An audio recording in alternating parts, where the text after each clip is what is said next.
Rádio Rio de Janeiro, a emissora da Fraternidade, passa a apresentar Luz na Penumbra, programa que leva ao seu coração a mensagem da doutrina espírita.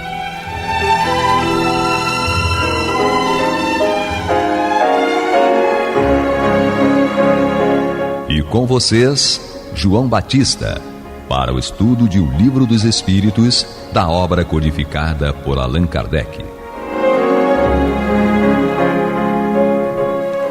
Papai do céu nos guarde e nos abençoe. Louvado seja nosso Senhor Jesus Cristo. E que possamos fazer do tempo, esta dádiva que a todos nós é dada de maneira igual, um recurso a mais, para que a nossa caminhada seja cada dia mais firme e consistente na conquista dos valores espirituais que nos levarão à verdadeira felicidade. Hoje estamos com Astênio. Cada dia é uma página nova no livro da nossa vida. Américo. Querido irmão, querida irmã, seja bem-vindo ao Luz na Penumbra. Guilhermina. Que bom que estamos novamente juntos.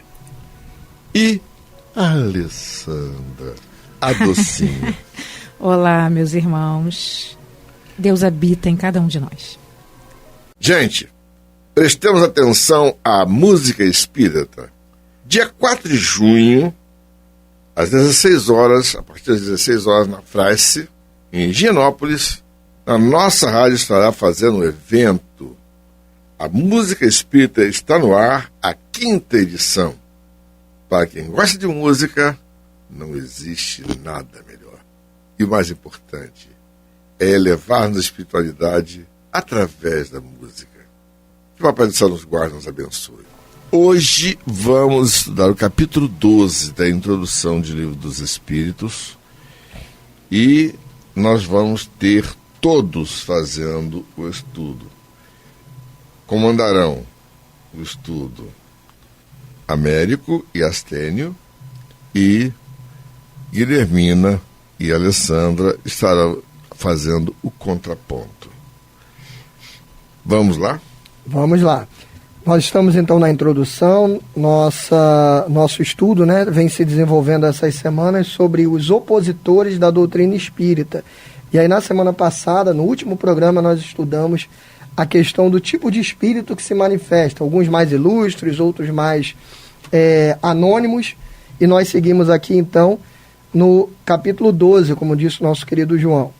Um fato demonstrado pela observação e confirmado pelos próprios espíritos é o de que os espíritos inferiores muitas vezes se apresentam com nomes conhecidos e respeitados.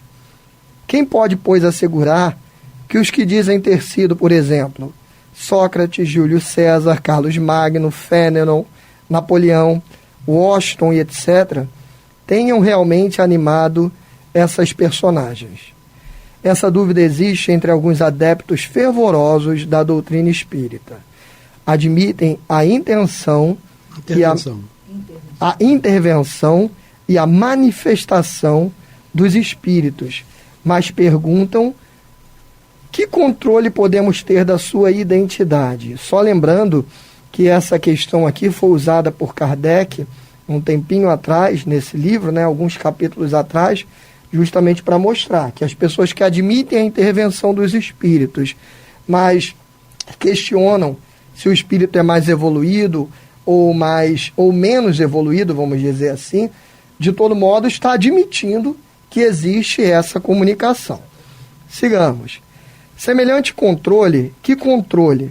Controle de saber que espírito é, qual é o tipo de espírito, se ele é mais moralizado, mais intelectualizado e etc. Semelhante controle é, de fato, muito difícil de estabelecer-se. Embora não possa ser feito de modo tão autêntico por uma certidão, como, por exemplo, por uma certidão de registro civil, pode-o, ao menos, por presunção, segundo certos indícios. Quando se manifesta o espírito de alguém que conhecemos pessoalmente, de um parente ou de um amigo, por exemplo, sobretudo se morreu há pouco tempo, acontece geralmente que sua linguagem guarda perfeita relação com o caráter que já lhe conhecíamos. Isto já é um indício de sua identidade. Mas quase não há mais lugar para dúvida quando esse espírito fala de coisas particulares. Quando ele lembra casos de família que somente o interlocutor conhece. Um filho não se enganará, por certo, com a linguagem de seu pai ou de sua mãe, nem os pais com a linguagem dos filhos. Algumas vezes, nessas evocações íntimas, acontecem coisas surpreendentes, capazes de convencer o maior incrédulo. O cético mais endurecido fica, não raro, aterrorizado com as revelações inesperadas que lhe são feitas. Então, meus irmãos, primeiro ponto aqui, Kardec diz para a gente o seguinte, que não é fácil, de fato, reconhecer se o espírito, identificar se o espírito é ou não aquele ali. Aí eu pergunto aos irmãos, mas qual ciência? O que nós estudamos na nossa vida que é fácil? Tudo aquilo que é verdadeiramente importante na nossa vida nos traz um nível de dificuldade para entendermos, para aprendermos. Não poderia ser diferente com a doutrina espírita. Então, é natural essa dificuldade e que bom, porque coloca a doutrina dos espíritos no grau das coisas importantes na nossa vida. Porque somente aquelas coisas mais banais são simples. As coisas mais, vamos dizer assim, importantes são sempre complexas. Deixa eu te dar um... É interessante quando ele coloca aqui no final do parágrafo que você leu, que quando se trata, por exemplo, um pai, um filho, uma mãe, a convivência diária, os fatos do cotidiano mostram inequivocamente quem é aquele espírito. Mas isso não acontece em todas as oportunidades. Então, há que ter muita preocupação e observação de analisar o conteúdo daquilo que está sendo dito. Esse é o objetivo, né? Sem dúvida nenhuma. Quando é um espírito mais íntimo, a identificação do espírito se dá por esses caracteres Isso. da personalidade que nós conhecemos. Alguns detalhes pessoais, às Isso. vezes o espírito fala.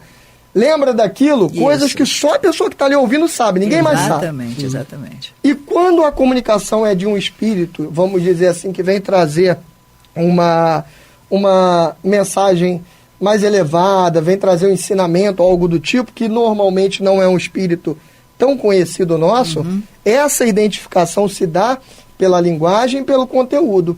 Aquilo que ele está falando é algo moralizante, é algo adequado a um espírito superior.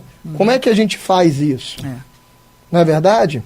Então, essas são, vamos dizer assim, basicamente, o que Kardec traz para a gente, as duas formas de nós identificarmos. Se o espírito for um espírito conhecido, ele vai se identificar através das suas características pessoais e coisas que só nós conhecemos. Sim, um exemplo assim, só rapidamente, né? A Meimei, o marido dela era materialista, né? Então ela desencarnando e ela veio falar com ele através do Chico Xavier, o que o convenceu foi exatamente ela se autodenominar Meimei, porque só os dois, na intimidade, ela falava desse modo. Que bacana, né? Legal isso. Características assim como apelidos, Exato. Como fatos que nós vivemos, né? Exato. Outra circunstância muito característica vem como prova de identidade. Dissemos que a caligrafia do médium muda geralmente com o espírito evocado e que essa caligrafia se reproduz exatamente igual toda vez que o mesmo espírito se manifesta. Constatou-se inúmeras vezes, sobretudo para pessoas falecidas recentemente, que a escrita denota flagrante semelhança com a que tinha essa pessoa em vida. Tem-se obtido assinaturas de perfeita exatidão. Longe estamos, entretanto, de dar esse fato como regra, e menos ainda como regra constante. Apenas o mencionamos como digno de nota. Então, ele diz aqui para a gente que há casos em que as pessoas conseguem identificar o espírito que está se comunicando, recém-desencarnado, por exemplo, porque o médium, ao psicografar, ele mantém a caligrafia daquele que desencarnou. Detalhe muito importante. Em 1991, no Mednester, no Congresso de Medicina Espírita de São Paulo, houve a apresentação de um livro falando sobre a psicografia à luz da grafoscopia. Há uma diferença entre grafologia e grafoscopia. A grafoscopia é uma técnica de análise de escrita feita por um técnico forense. O autor chama-se Per Andrea, tá? O sobrenome dele, então ele assina A. Per Andrea.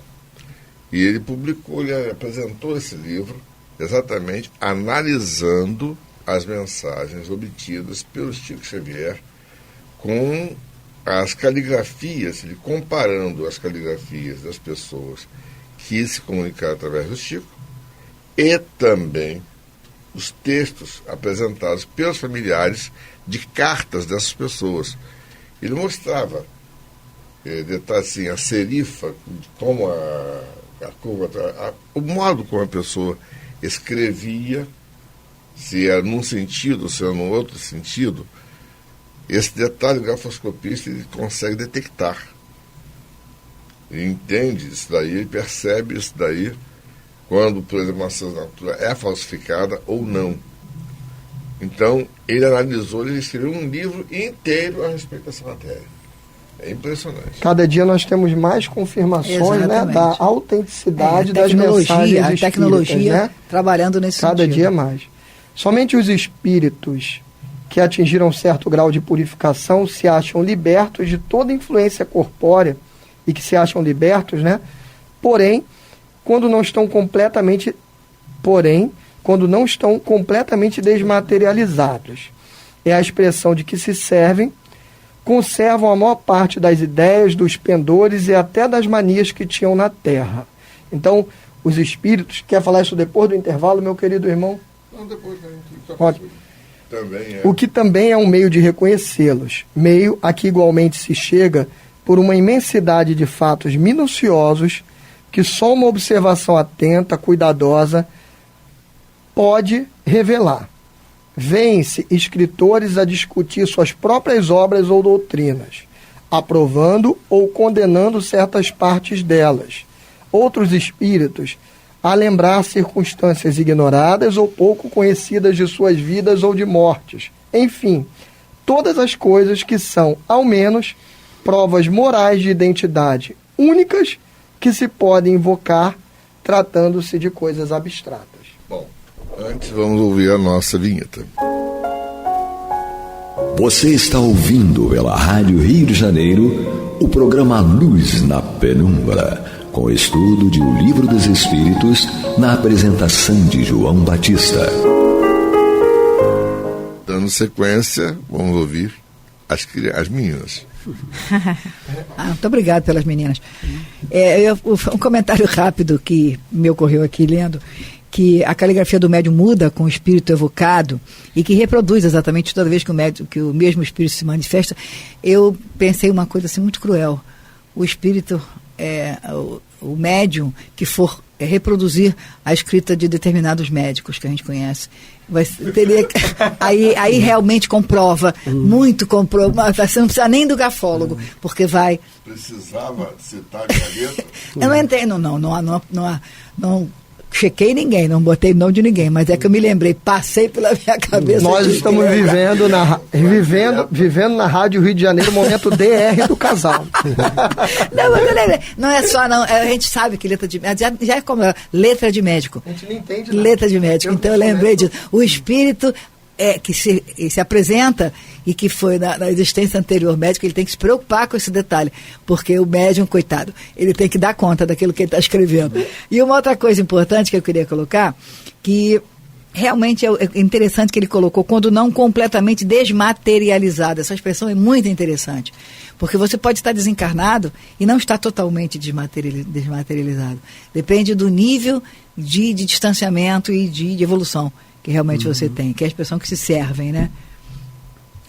Sobre as psicografias, eu acho importante, né, falar a respeito da questão das emoções. Sim. Né, porque muitas das vezes estamos tão envolvidos em tentar provar com a lógica se é ou se não é, se aquilo é assinatura, a grafia, a questão, né, de indícios, mas eu acho interessante nos deixar levar por emoções nesse momento, porque o médium é passível de erro. A assinatura pode estar errada, o nome pode estar errado, mas eu acho que quem recebe, ele tem que se abrir para sentir a presença daquele irmão que já fez a partida, né? Então, acho que hoje a ciência já estuda a inteligência emocional, esse outro lado nosso, que muitas vezes aprisionamos, mas que eu considero muito importante na análise da psicografia, se deixar levar para as emoções e se permitir, né, sentir a presença ali daquele amado. A linguagem das emoções, né? Exatamente. Só antes de entrar aqui no parágrafo seguinte, né, para a gente terminar, lá o Centro Espírita de Regeneração no Maracanã, como a gente sabe, ele foi fundado, né, no século passado, no outro século, por Bezerra de Menezes. Eles têm lá um regimento interno que foi assinado pelo Bezerra de Menezes já desencarnado, e que foram feitos os exames, né, grafológicos, etc., confirmando que realmente era a assinatura de Bezerra de Menezes, né? Mas vamos nós. Se, pois, a identidade do espírito evocado pode até certo ponto ser estabelecida em alguns casos, não há razão para que não o seja em outros. E se não dispomos dos mesmos meios de controle para pessoas cuja morte ocorreu há mais tempo, resta sempre a linguagem, o da linguagem e do caráter, porque seguramente o espírito de um homem de bem não falará como de um perverso ou de um devasso, né? Kardec desenvolve isso aqui no livro dos Médiuns, né? Um capítulo voltado para a identidade dos espíritos, e é extremamente interessante, não pode deixar de estudar isso. Quanto aos espíritos que se apropriam de nomes respeitáveis, logo se traem por sua linguagem e por suas máximas, né? É uma cartilha do Allan Kardec isso daqui, né? Então, se alguém assinou lá o nome respeitável, dá uma olhada, né, com detalhe que você para descobrir, ver o conteúdo, né?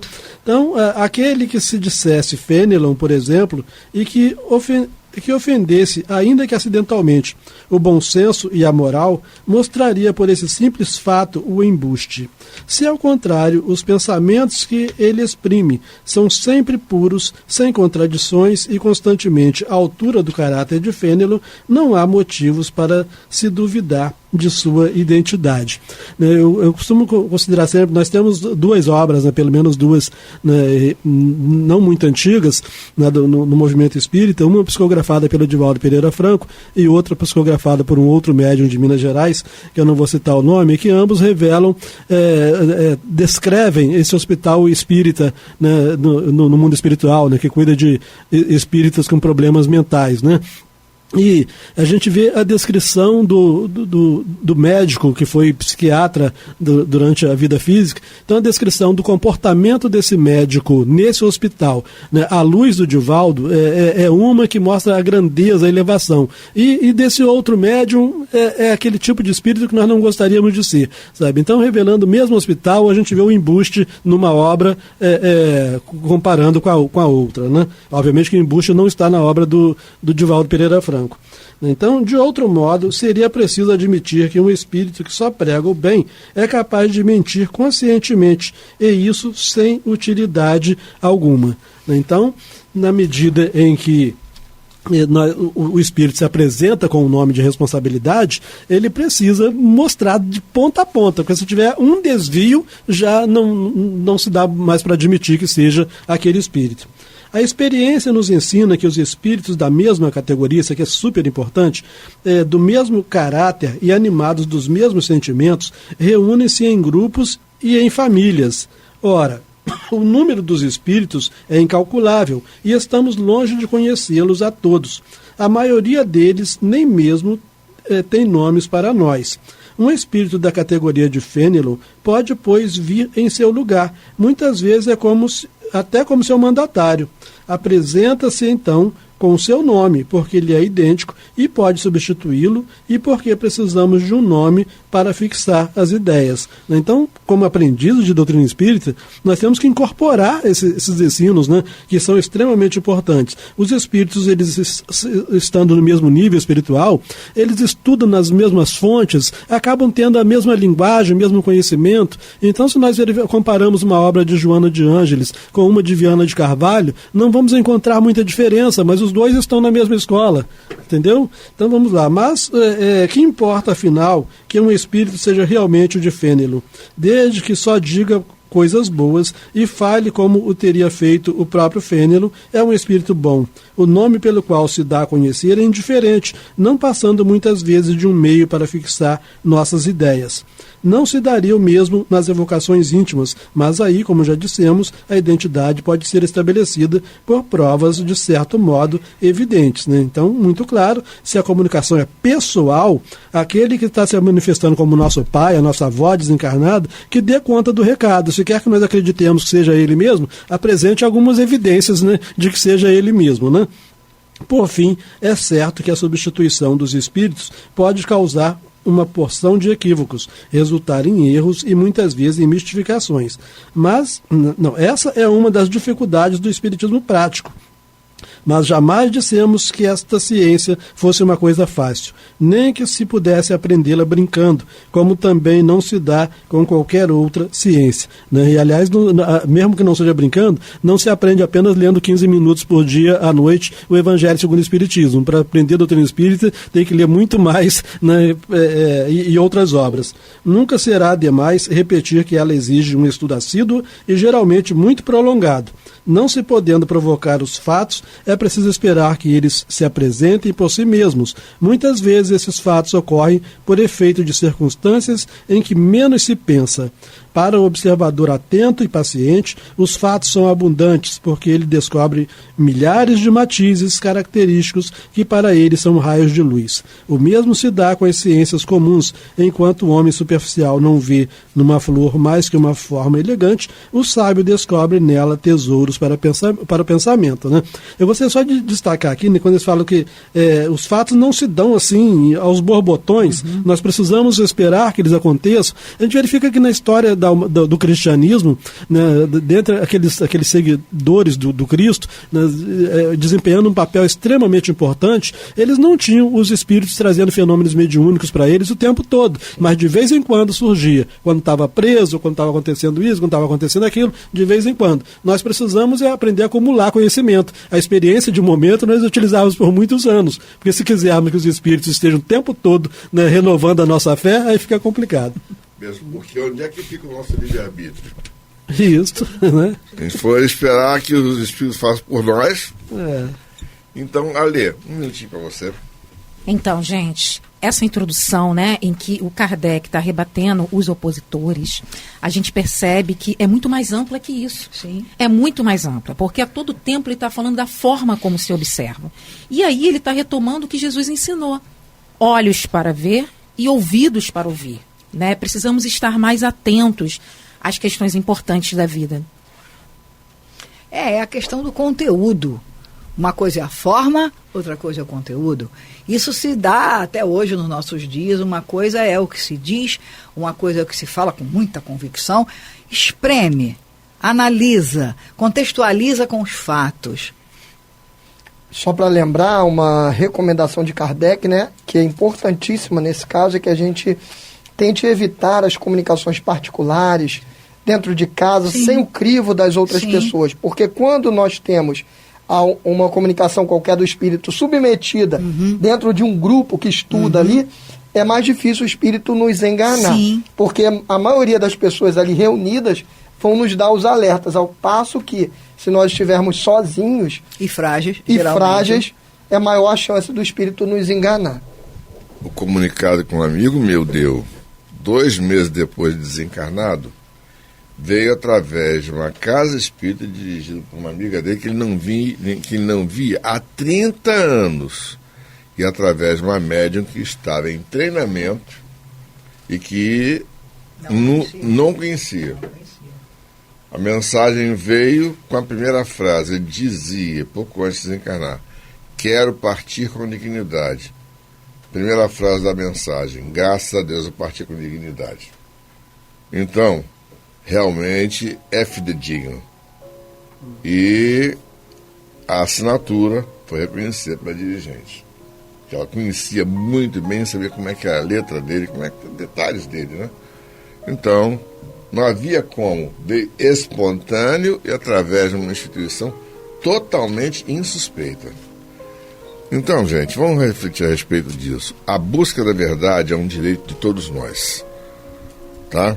Vamos refletir, que Papai do Céu nos guarde, nos abençoe, hoje, agora e para todo sempre. Que louvado seja nosso Senhor Jesus Cristo, e que possamos, acima de tudo, aproveitar o tempo como uma dádiva que todos nós recebemos para poder caminhar com mais equilíbrio e coragem na direção da perfeição espiritual, aonde conseguiremos a verdadeira felicidade. Graças a Deus. Graças a Deus. Você está ouvindo o programa Luz na Penumbra.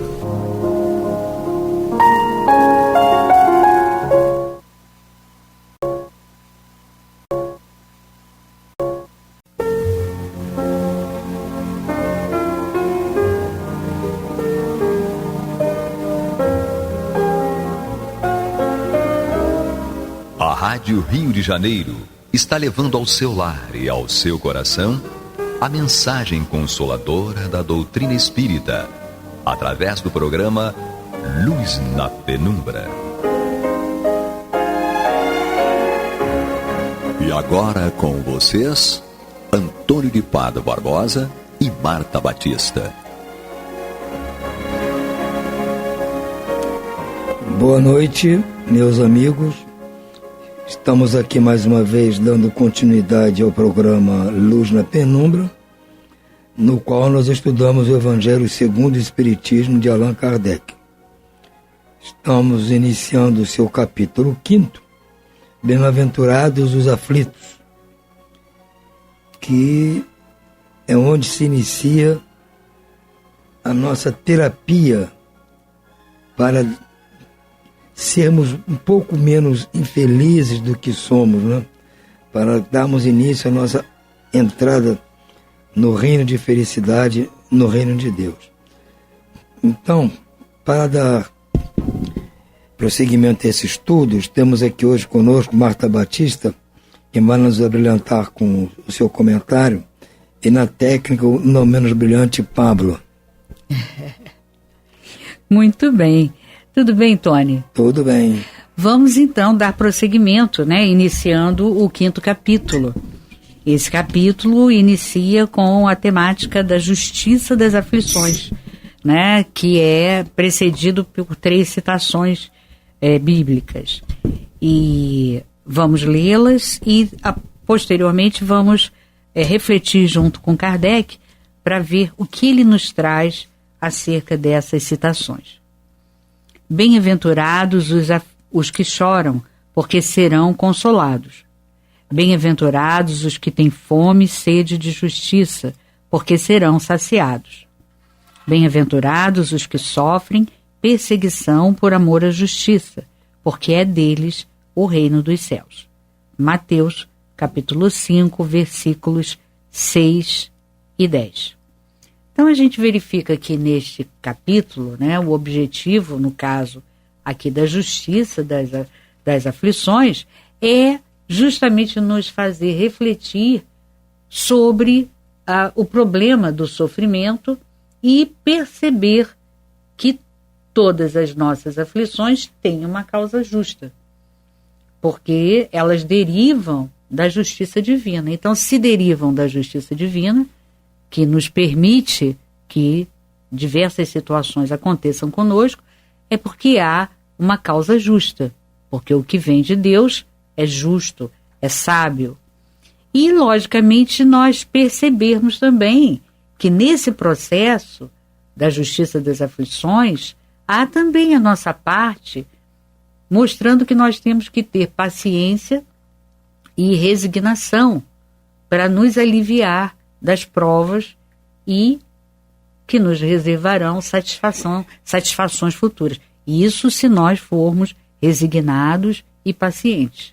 Então é sempre bom refletir sobre isso. Então esse é o objetivo, né? Fazer com que a gente perceba que o sofrimento é oriundo de alguma causa justa, porque ele vem de Deus, né? Então, se ele vem de uma justiça divina, logicamente tem que ser justo.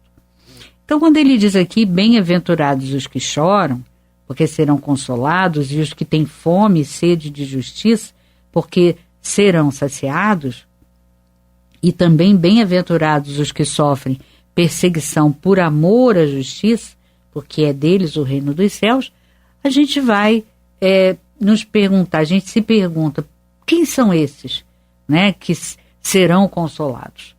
Justamente os que sofrem as suas provações com resignação e paciência, como nós falamos anteriormente, que é o objetivo maior da reflexão inicial da temática da justiça das aflições.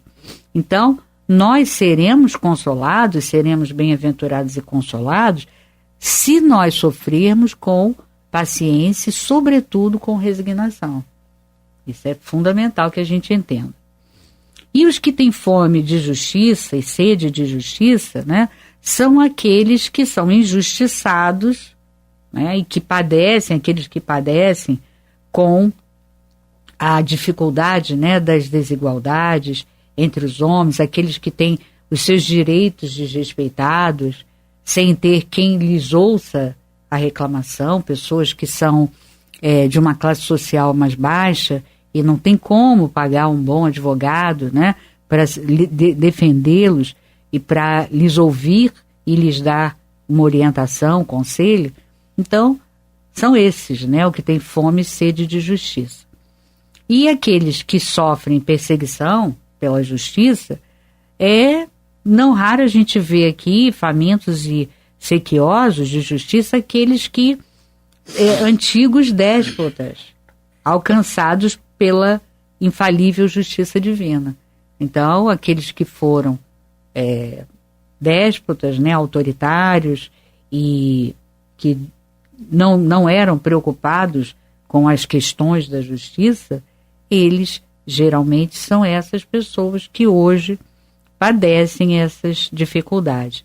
Então a gente vai vendo que há sempre ali uma balança, né, na justiça divina, que nos oferece não só a questão da justiça, da seriedade, né, e da lealdade da justiça, e sobretudo porque há uma causa justa que precedeu em vidas precedentes essas situações.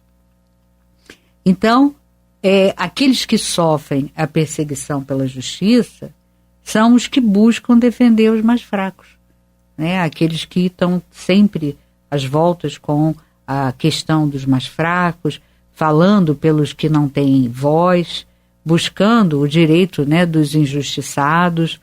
Então, estes são aqueles que combatem o erro e, logicamente, eles incomodam os poderosos e aí se tornam alvo da sua perseguição.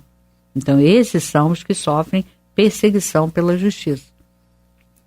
E a gente vai observar que num mundo como o nosso, que é marcado pelo egoísmo e pela injustiça, lutar por uma sociedade justa, fraterna, vai acarretar perseguições. Não tem nem dúvida, né? Mas se a gente pensar com profundidade, a gente vai perceber que ele vai nos reservar também alegrias futuras, alegrias e justiça futura. Então, vale a pena a gente se esforçar e batalhar por defender essas pessoas que não têm voz, que não tem quem as defenda, quem as ajude. Então, é a partir disso que a gente percebe a justiça divina atuando, né? E ele segue aqui: bem-aventurados vós que sois pobres, porque o reino dos céus é para vós. Bem-aventurados vós que tendes fome agora, porque sereis saciados. E felizes sois vós que agora chorais, porque rireis. Isso está em Lucas, capítulo 6, versículos 20 e 21. Mas ai de vós, ricos, porque tendes a vossa consolação no mundo. Ai de vós que estáis saciados, porque tereis fome. Ai de vós que rides agora, porque gemereis e chorareis. Lucas, capítulo 6, versículos 24 e 25. Então, muitos hão de perguntar, então quer dizer que os ricos, se você for rico, você não tem salvação? Não, não é isso, né? Os ricos também têm um lugar nos céus, vão poder aspirar a esse reino dos céus e este mundo que nós tanto desejamos, de alegria, de felicidade, de justiça. Agora, a questão é, quando ele diz, ai de vós ricos, porque tendes a vossa consolação no mundo, ele está se referindo àqueles que só viveram para isso e não utilizaram a sua riqueza para ajudar os necessitados. Então, esses sim que foram ricos e não se preocuparam com o próximo, com certeza eles estarão saciados aqui na terra. No mundo espiritual não terão o que receber. A gente sabe que eles queriam ser saciados por tudo que a riqueza proporciona. E eles tiveram tudo isso aqui na terra. Mas se eles tivessem tudo isso, porque ganharam de forma honesta e queriam usufruir da sua alegria, da sua felicidade por todos os bens que eles têm, mas sempre pensando também no próximo, nada teria contra eles. Nada. Então, o fato de ser ou não rico não é o determinante para que você possa chegar ou atingir no futuro o reino dos céus e a alegria e a felicidade. Não. O que é determinante é se você não usou a riqueza que você ganhou honestamente, egoisticamente, de forma egoísta. Se você usou, só pensou em você, né? Eu tenho dinheiro e vou aproveitar a vida e faço isso, faço aquilo e viajo, enfim, só pensou em você. Aí, essa é a questão.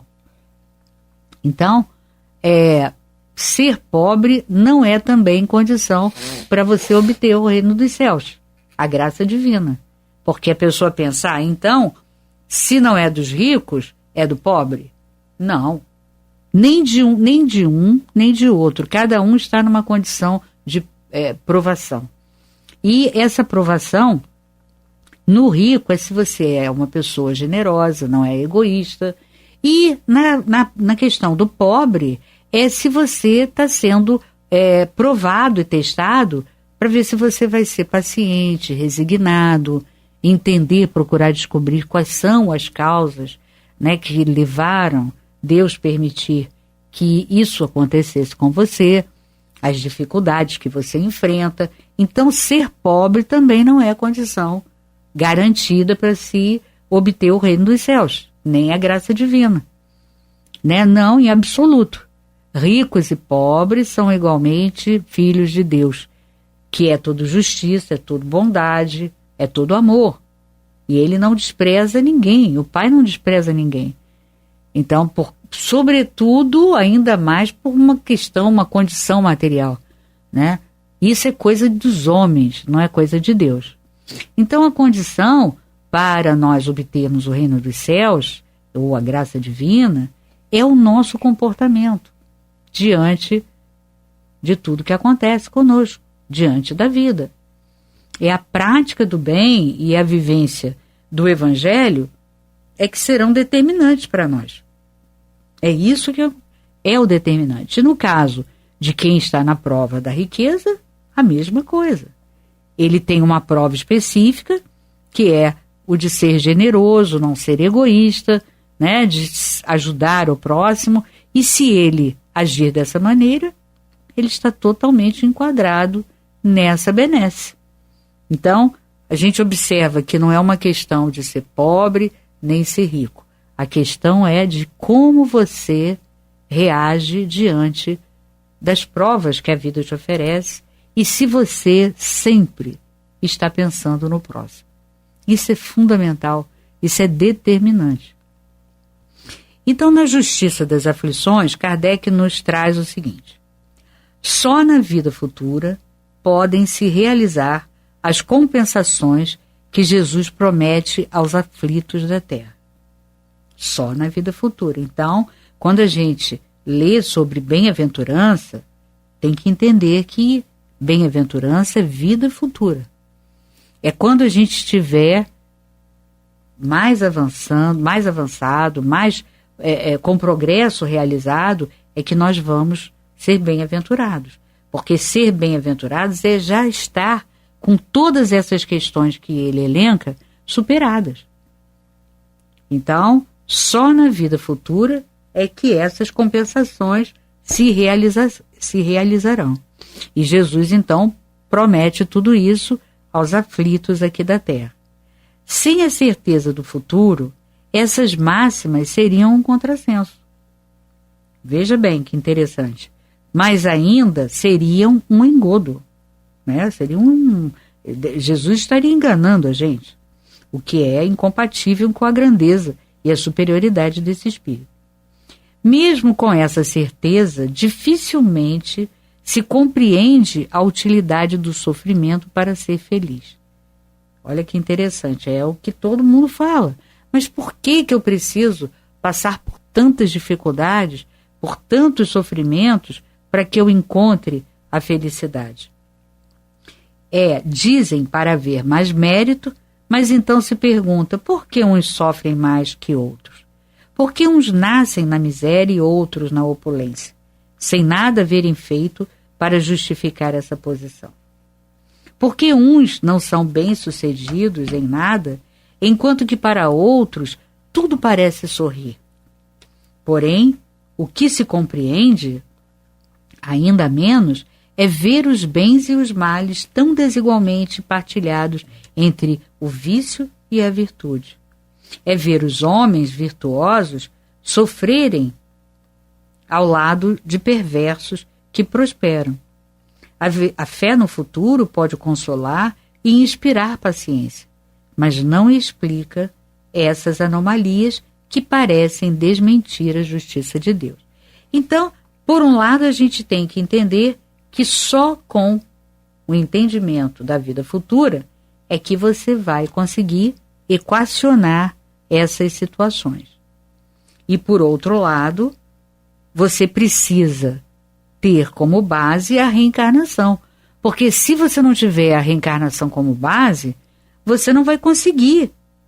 Você terá fé no futuro, vai te consolar, vai até te inspirar, ter paciência, mas não vai explicar todas as anomalias que a gente vê no mundo, né? O que parece, o que aparenta ser injustiça. Então, só a reencarnação é que vai nos dar essa compreensão. Quer dizer, então houve, em tempos pregressos, uma atitude ou várias atitudes que geraram essa justiça divina que te fez passar por essas situações no hoje.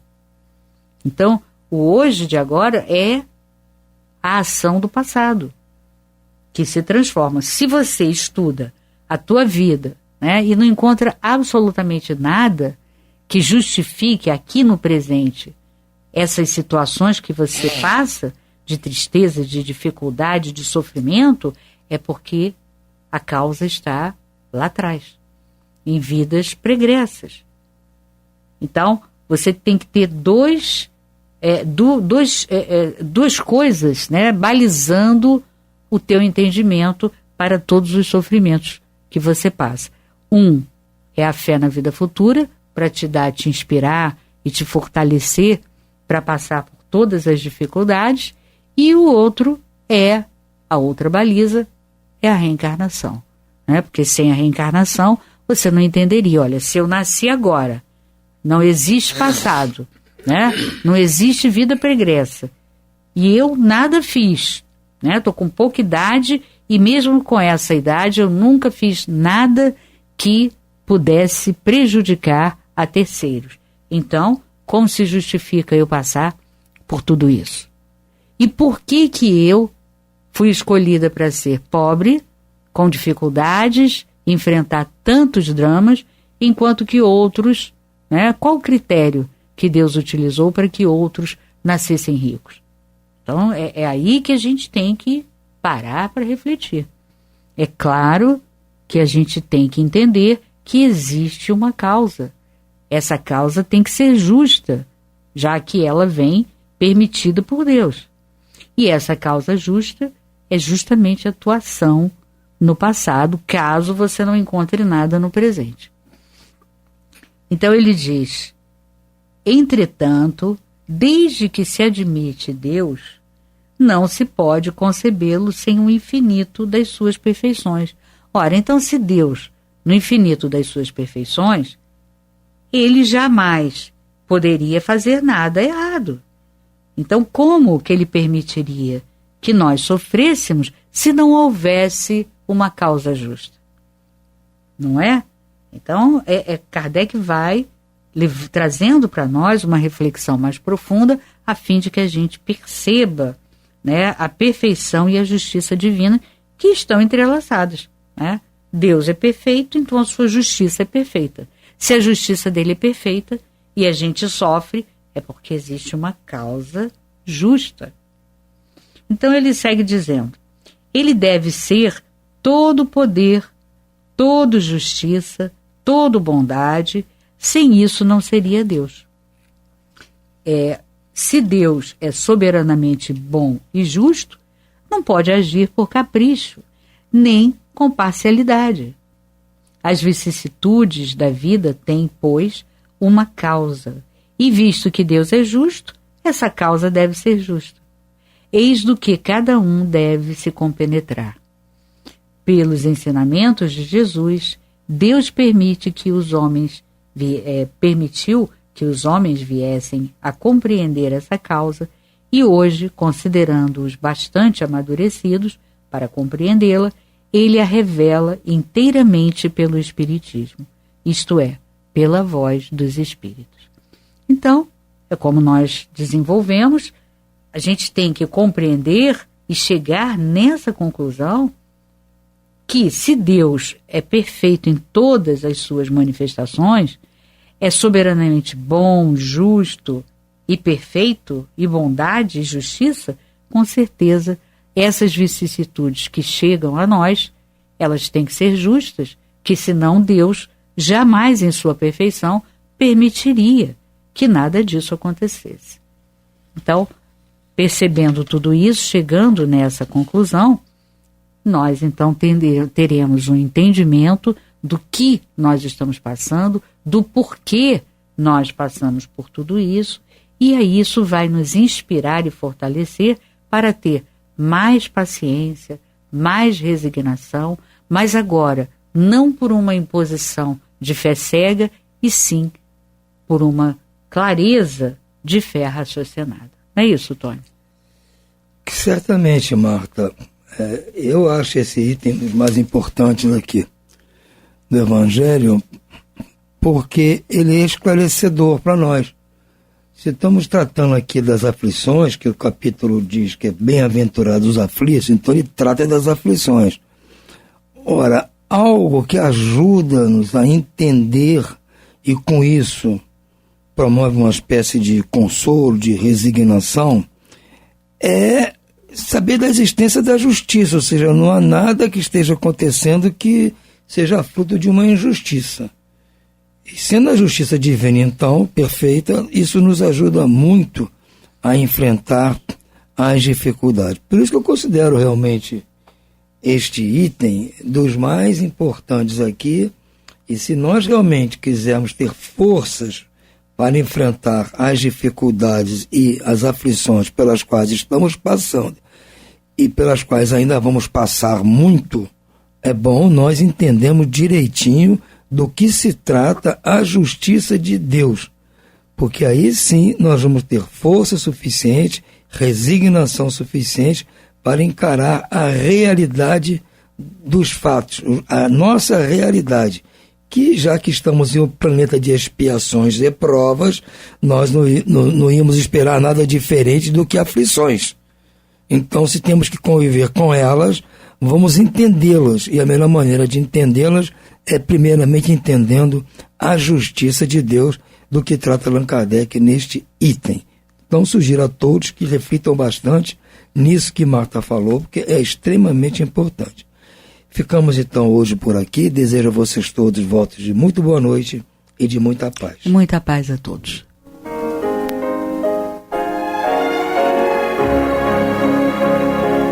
E vamos ouvir agora a prece de encerramento de nosso programa, na voz de Geraldo de Aquino.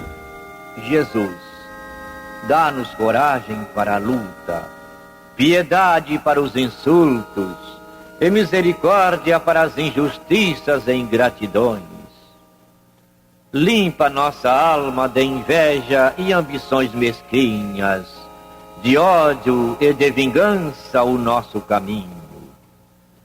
E que dentro em pouco, ao recolher-nos de novo ao calor do nosso leito, para que o sono nos dê a paz e o esquecimento das tristezas humanas, possamos sentir, Senhor, no mais íntimo de nosso ser, a doçura indefinível do Teu amor e a grandeza incomparável da Tua divina presença. Que assim seja.